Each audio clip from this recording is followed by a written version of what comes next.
Seigneur, agis dans ma vie. Nous prions dans le nom de Jésus. Prends ton temps dans la prière. Agis dans ma vie, Père. Agis dans ma vie éternelle. Seigneur, agis. Que le monde sache que j'ai un Dieu dans ma vie.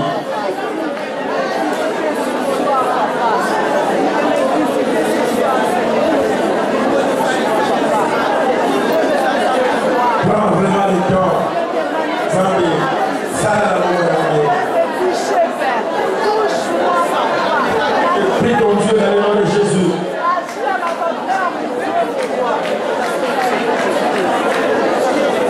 Parle encore à ton Dieu célestin.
Ça, c'est prouve que Jésus est vivant.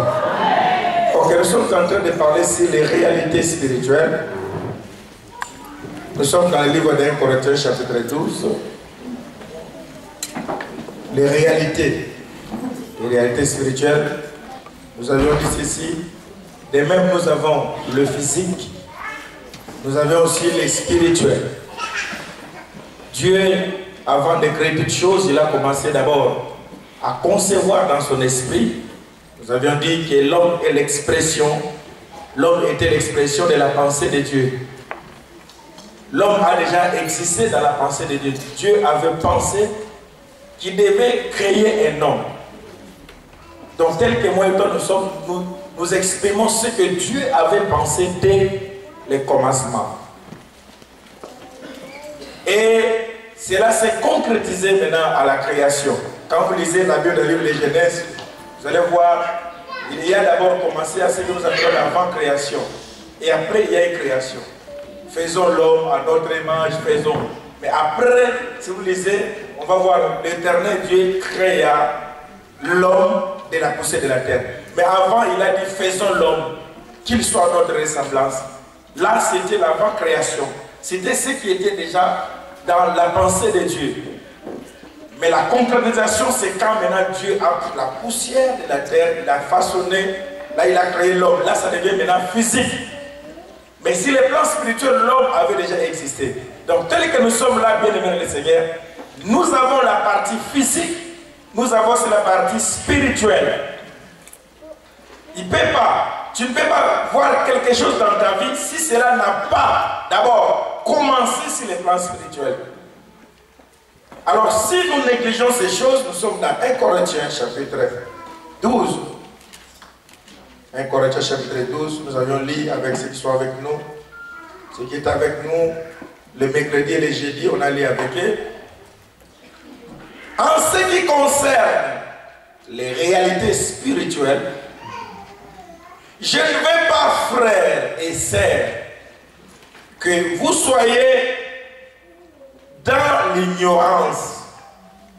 Si vous êtes le lecteur de la Bible, si vous lisez la Bible, vous allez voir, dans la plupart des cas, Dieu n'a pas besoin de différencier frères et sœurs. On dit seulement frère. Parce que le masculin domine toujours. Et on dit frère. Lisez bien les Écritures. On dit toujours frère, frère, frère. Mais quand nous prenons ça, nous mettons ça ensemble. Mais ici, je lis la Bible, on dit à ceux qui concernent les religions spirituelles, frères et sœurs. Donc c'est-à-dire là, il n'y a pas question de généraliser les choses, mais c'est quelque chose qui est collectif par rapport aux vies des gens. Cela maintenant touche tout le monde tel que nous sommes là. Qui que tu sois, apôtre, pasteur, prophète, les réalités spirituelles touchent tout le monde, frères et sœurs. Ici, il n'y a plus question des ministères, des hommes ou des femmes. Ça nous concerne tous. C'est pourquoi on a dit frères et sœurs pour vous rappeler. Ne négligez pas les réalités spirituelles. Nous devons y veiller sérieusement. La Bible dit dans le livre d'Amos, chapitre 3, verset 7, l'Éternel Dieu ne peut rien faire sans révéler son secret à ses serviteurs, le prophète. Dieu ne peut rien faire, bien-aimé. Rien ne peut arriver dans la vie d'une personne sans qu'il en soit ou qu'elle en soit avertie. Pourquoi? Parce que Dieu ne veut pas qu'un jour une personne dise je ne savais pas. Tout le monde a une sensation. Tout le monde a pu avoir quelque chose. Pourquoi nous avions lu avec vous dans le livre de Job, chapitre 33, verset 14. La Bible dit cependant, Dieu parle tantôt d'une manière, tantôt d'une autre. Mais on insiste, l'on n'y prend point garde. Il y a des personnes qui négligent tout, qui ne tiennent même pas compte de tout, mais or Dieu est en train de parler.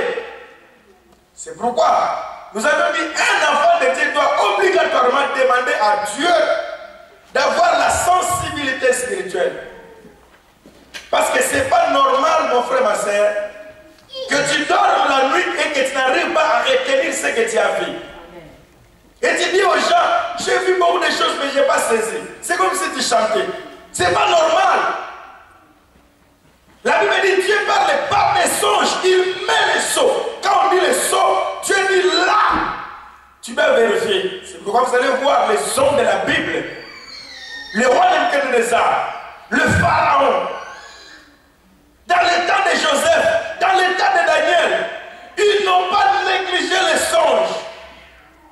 Un roi a failli tuer les gens à cause des songes qu'il avait vus, qu'il a oubliés.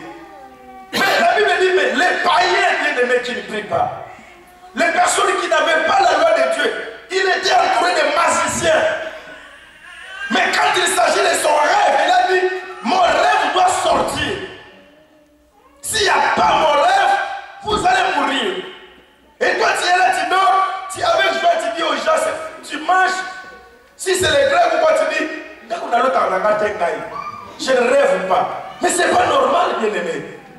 Tu dois comprendre les réalités spirituelles, c'est normal. Tu dois avoir la sensibilité, c'est normal. Parce que Dieu n'aura pas tort. Dieu dira à tout le monde, je t'avais averti. Mais tu n'avais pas tiré attention. Quant aux réalités spirituelles, je n'aimerais pas que vous soyez dans l'ignorance. Que vous puissiez comprendre ces réalités. Même quand on ne priait pas bien aimé dans le Seigneur, il s'est fait que si Dieu veut bénir, il y a même des signes dans la chair. Certaines personnes, même dans la chair, ils détectent facilement. Quand Dieu va donner des jumeaux dans une famille, où une personne est enceinte, les gens ont des histoires qui sortent dans l'air. Il y en a qui est dans l'air, ils voient des trucs.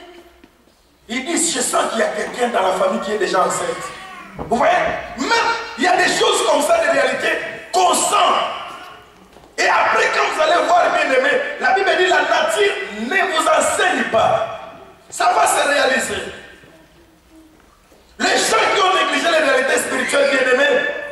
Non, aujourd'hui, je plairai. Je plairai, bien aimé dans le Seigneur, je plairai.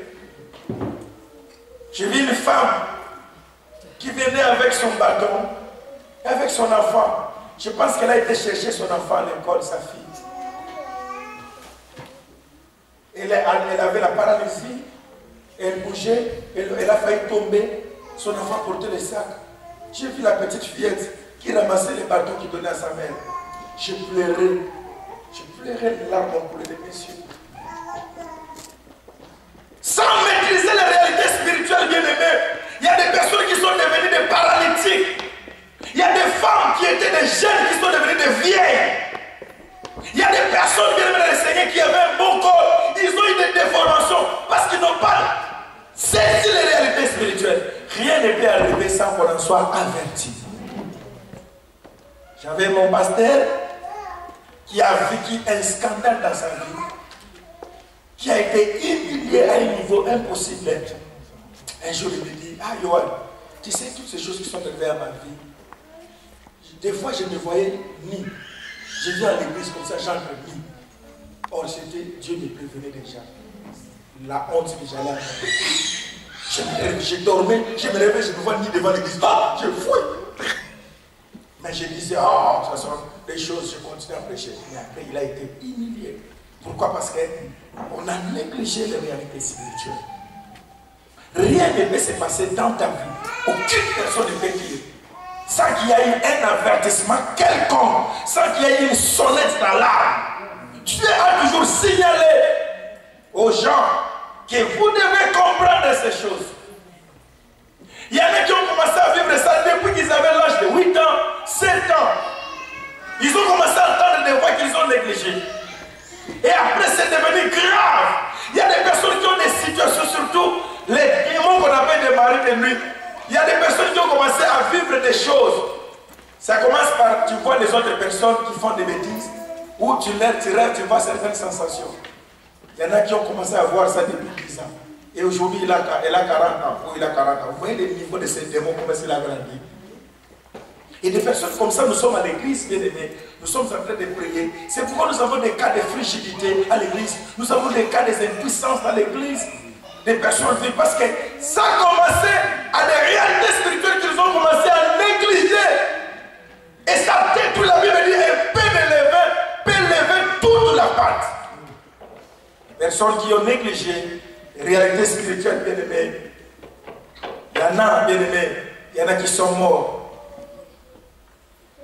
Depuis tous les temps que j'ai fait dans le ministère, j'ai eu le temps à pleurer, j'ai eu le temps, bien aimé, à consoler, j'ai eu le temps à être dans la joie.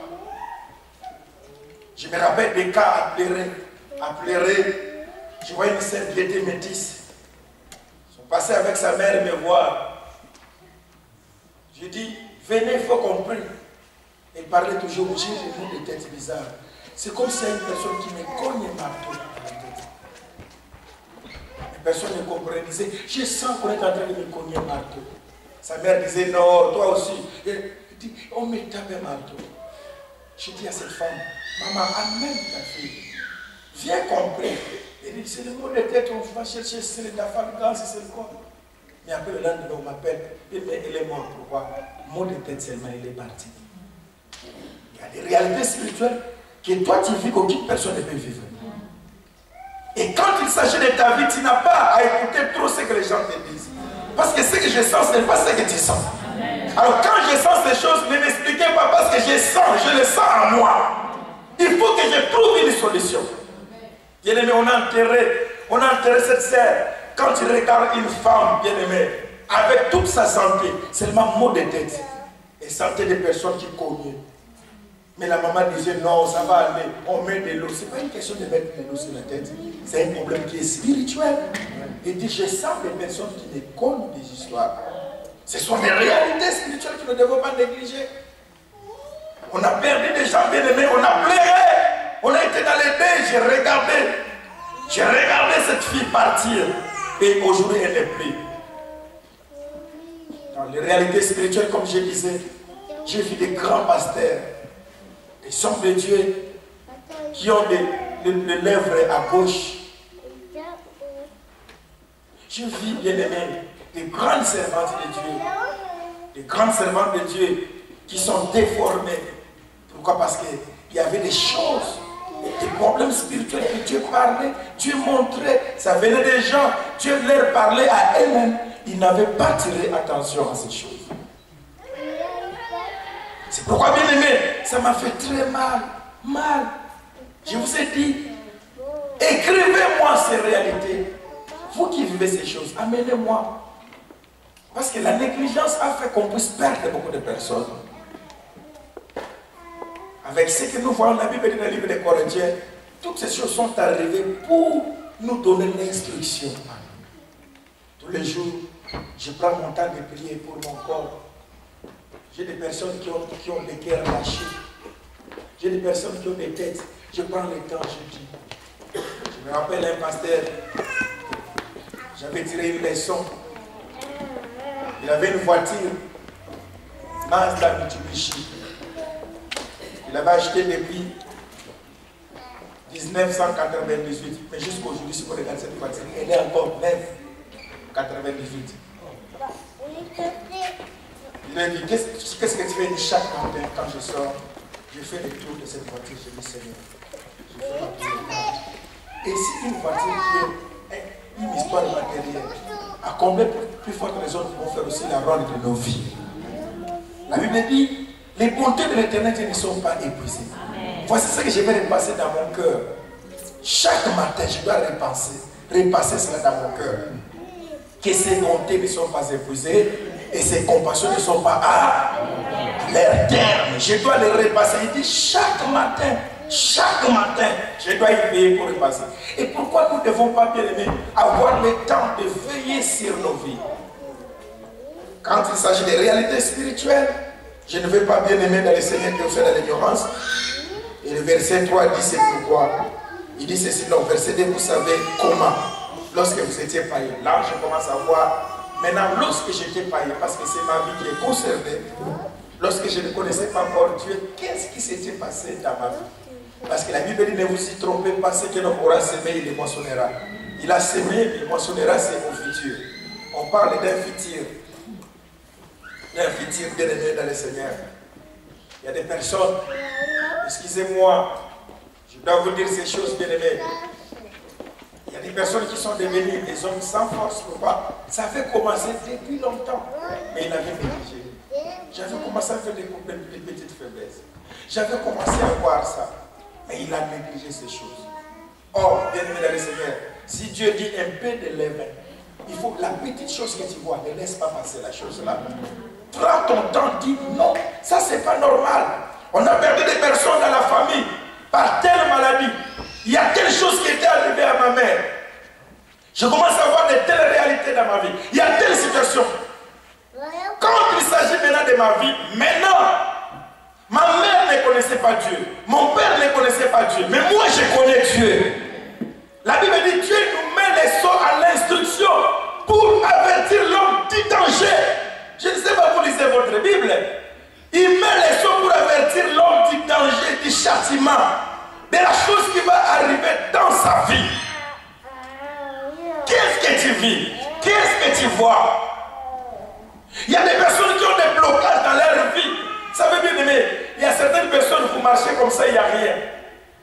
Comme une sœur me disait, pasteur, avant que je devienne ce que je suis aujourd'hui, quand je marchais, je voyais, il y avait des toits d'araignée qui m'entouraient toujours partout.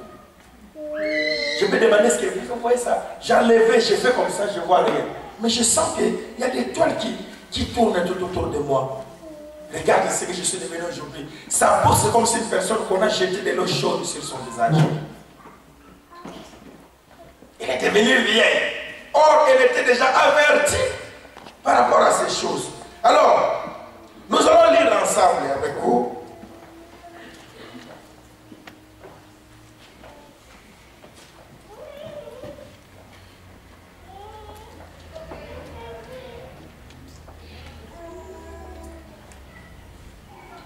Nous sommes dans les livres d'Ésaïe.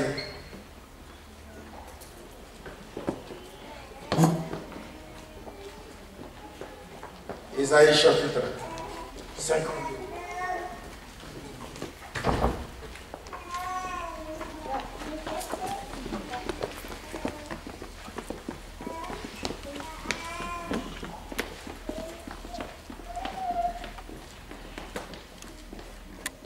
Ésaïe 52, je commence au verset 1. On dit ceci. Réveillez-vous. Nous pouvons d'abord commencer au chapitre 51, puis nous allons lire 51, verset 1. Écoutez-moi, vous qui poursuivez la justice, qui cherchez l'Éternel. Portez le regard sur les rochers, d'où vous avez été taillés. Sur la carrière, d'où vous avez été tirés. Portez le regard. Portez le regard sur votre ancêtre Abraham et sur Sarah. On dit vous devez porter le regard. Celle qui vous a donné naissance à Abraham était tout seul quand je l'ai appelé. Et je l'ai béni. Je lui ai donné une grande famille. En effet, l'Éternel console Sion. Il a pitié de toutes ses ruines. Il rendra son désert pareil au jardin d'Éden. Sa plaine aride, pareil à un jardin de l'Éternel. On trouvera au milieu d'elle la joie et l'allégresse, la reconnaissance et les chants des cantiques. Chapitre 2, on dit, réveillez, réveille-toi, réveille-toi. Enfile ta force en guise de vêtements. Sion, mets tes habits de fête Jérusalem, ville sainte. En effet, l'incirconcis et l'homme impie n'entreront plus chez toi. Secoue la poussière, lève-toi. Et reprends ta place, Jérusalem. Détache les chaînes qui enserrent ton cou. Toi, la déportée, les filles de Sion. Qu'est-ce qu'on dit? Secoue ta poussière, lève-toi, reprends ta place. Il y a la place qu'on a réservée sur toi, Jérusalem. Détache les chaînes qui enserrent ton cou. Il y a des personnes, bien aimées, pendant que nous sommes en train de parler, elles-mêmes, ils se sentent. Ils se sentent dans leur vie que ma vie, je sens qu'il y a quelque chose qui me tient. Je sens qu'il y a quelque chose qui me bloque. On dit secoue. Oui. Voici ce que dit le Seigneur l'Éternel. L'Éternel. Tout d'abord, c'est en Égypte que mon peuple est descendu pour y séjourner. Oui, c'est en Syrien. Il a exploité sans raison. Il y a des personnes bien aimées dans le Seigneur. Personne n'a imaginé, personne n'a pensé. Mais gratuitement, ils sont tombés dans des pièges de la vie. Dans des situations qui ne cadraient même pas ce qu'on avait comme rêve dans sa vie. Aucune personne n'a souhaité de voir ce qu'il est en train de voir aujourd'hui. La vie est tellement compliquée. Il y a des personnes qui disent souvent, comme je l'ai dit, les mauvaises personnes tombent aux bonnes personnes, les bonnes personnes tombent aux mauvaises personnes. Un mystère, des choses qu'on ne comprend pas. Et on pose la question, comment tu es allé te retrouver là-bas dans cette situation? Personne ne comprend. Gratuitement, on s'est retrouvé dans cette situation. Et voilà, il y a une partie de la vie qui est détruite, il y a une partie de la vie qui est perdue. Dieu dit, mais c'est en Égypte où vous avez été vendus. Mais vous devez d'abord porter le regard sur votre père Abraham, sur votre mère Sarah, pour savoir. C'est-à-dire toute personne, au lieu d'avancer si vite, il doit connaître un peu l'histoire, comme je disais dans la délivrance, l'histoire propre de son père, de sa mère et de sa famille, pour voir, tirer les réalités de ce qu'il peut vivre dans sa vie. Sinon, tu vivras la même mort que ta mère et tu vivras la même mort que ton père, ou la même vie. Je vous ai dit, s'il y a un démon très dangereux dans la vie d'une personne, il y a des démons, le lien héréditaire. L'hérédité, c'est quelque chose qui a échappé au contrôle de beaucoup de choses. Les caractères, les comportements, les actes, la colère. Il y en a qui ont hérité la colère, il y en a qui ont hérité la paresse, il y en a qui ont hérité l'égoïsme. Tu peux être bien jusqu'à 30 ans, 40 ans, même 50 ans.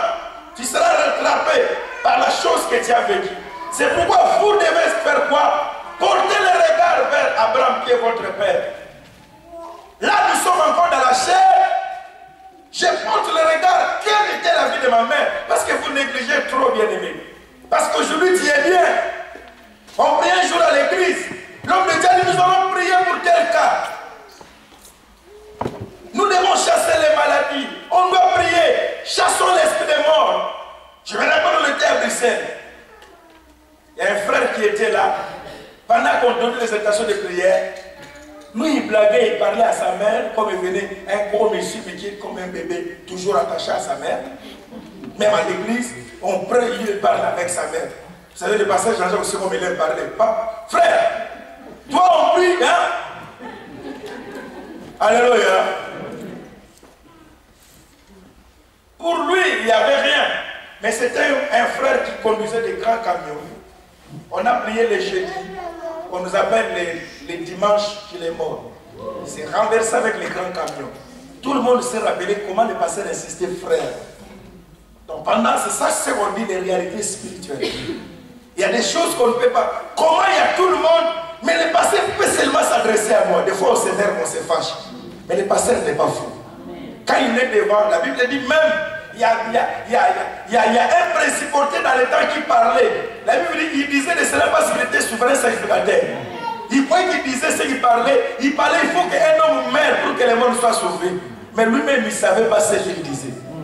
Donc le pasteur, tant qu'il a le mandat d'être devant, il peut dire quelque chose, bien aimé, mais vous ne comprenez pas. Je me rappelle, on était à la grande assemblée église. J'ai dit à tout le monde, non, ne partez pas. Je sais que vous avez le transport à prendre, mais Dieu veut qu'on puisse clôturer ensemble. Une maman prend sa fille, sort. Boulevard les Moumba. Donc, on était encore en quitte, on attend quoi? Parce que quand on est à l'église, vous voyez tout ce qui se passe dedans. On a emporté l'enfant, sa fille. Elle pleurait, le pasteur avait dit. Vous savez, il y a des choses comme ça, des réalités spirituelles que nous négligeons. Mais des fois, il faut voir. Une personne m'a dit, pasteur, je sais quand il me parle normalement, mais je sais quand il change, là ça devient autre chose. Alors le frère Denis était avec un frère. Alors, un pasteur comme ça, il regarde le frère, il dit, je vais te dire des choses sérieuses. La façon qu'il a parlé, le garçon n'a pas compris, et après quelques jours, le garçon est mort. Lui, il se rappelle toujours, il dit, quand le pasteur parlait, il regardait toi. Il y a des réalités spirituelles qui peuvent venir même de nos parents. Le Seigneur peut saisir ta mère. Une façon de parler, tu comprends, maman n'a pas l'habitude de parler. Là, quand il parle, il y a un son, il y a un avertissement qu'il faut faire très attention. La Bible dit, portez le regard vers Sarah. Je dois revoir ma vie. Tel que je suis la bien-aimée, je suis pasteur, mais je prends la vie de mon père, de ma mère. Je détaille leur vie et je commence à prier par rapport à moi pour éviter certaines choses de la vie, pour éviter certaines réalités qui peuvent venir, les réalités spirituelles.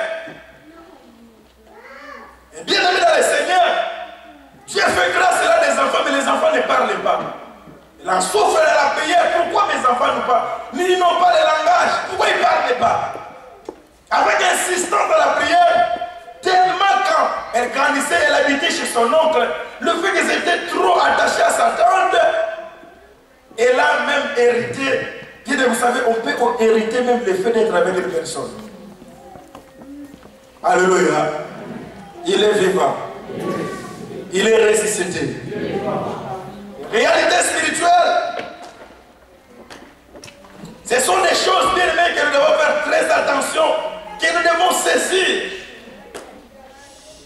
Des simples paroles peuvent détruire même la vie des gens. Il y a des personnes qui sont là.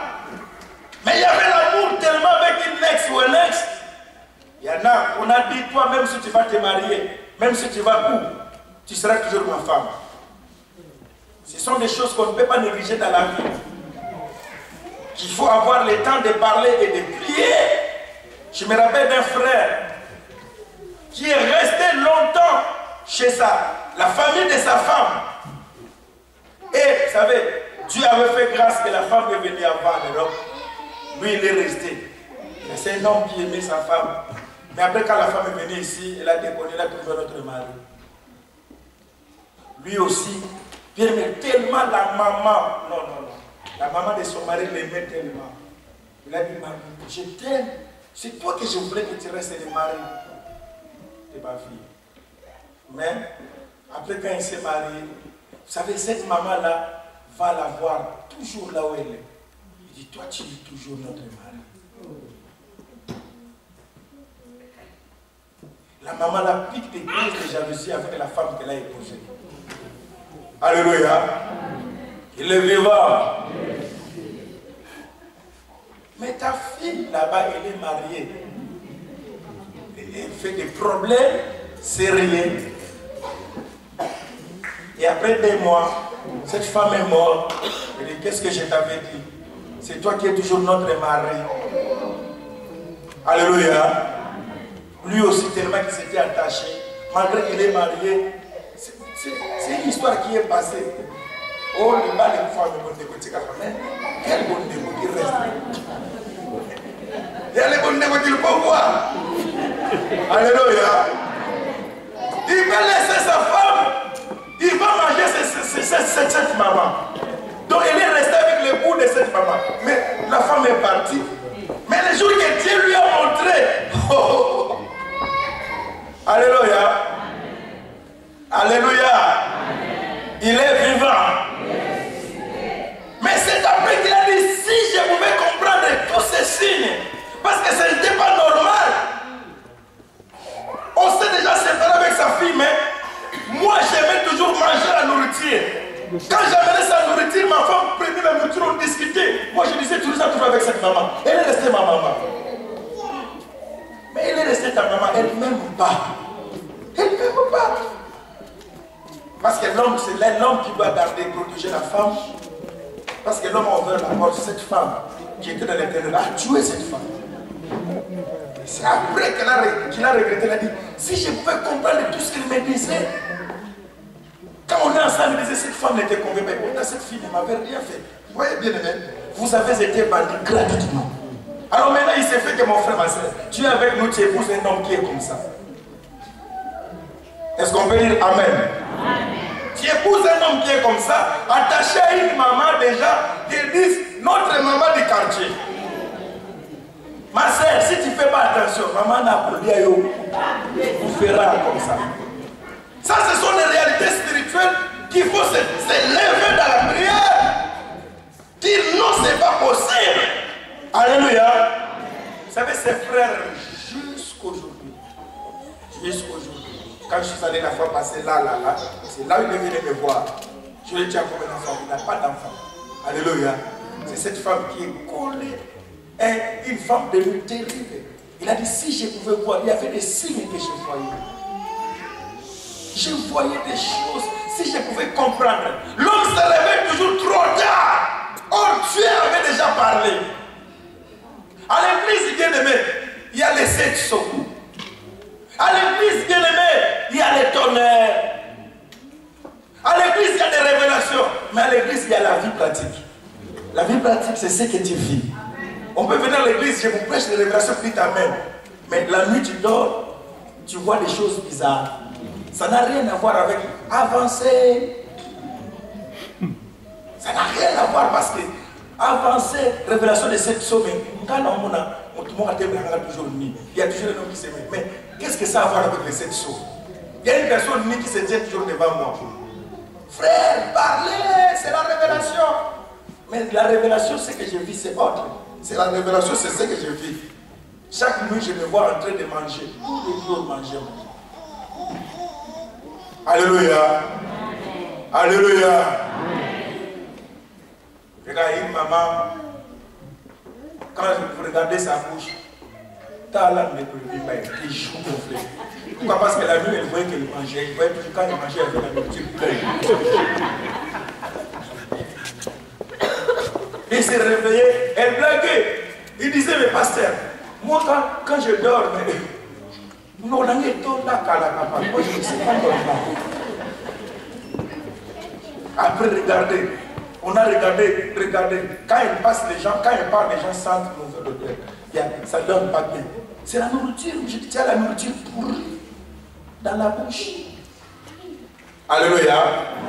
On dit ceci, vous devez porter le regard. Avant que nous puissions aller maintenant changer, nous devons d'abord commencer par la réalité. Il y a un homme, la Bible dit, un homme qui venait comme ça.